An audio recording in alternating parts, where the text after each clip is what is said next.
Hi, I'm Figen Karaferye. I'm working as an assistant professor doctor in Kütahya Dumlupınar University, Turkey.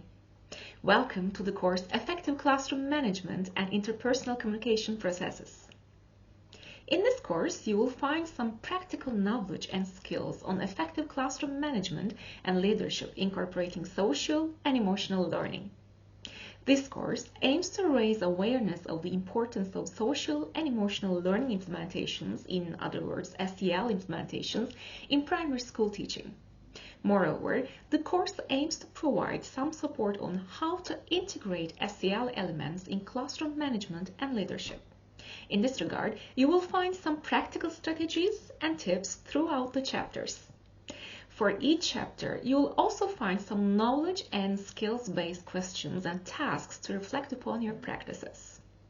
The first chapter begins with social and emotional learning definitions and frameworks.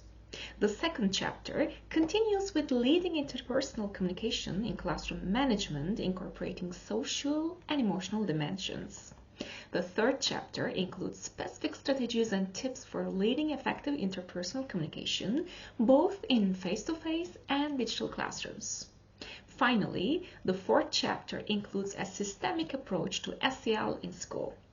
It focuses on advanced and expanded school communication processes in leading students' learning process. Thank you for your interest in taking this course. I hope you will enjoy the course and find it helpful for your invaluable teaching practices. If you're ready, let's begin.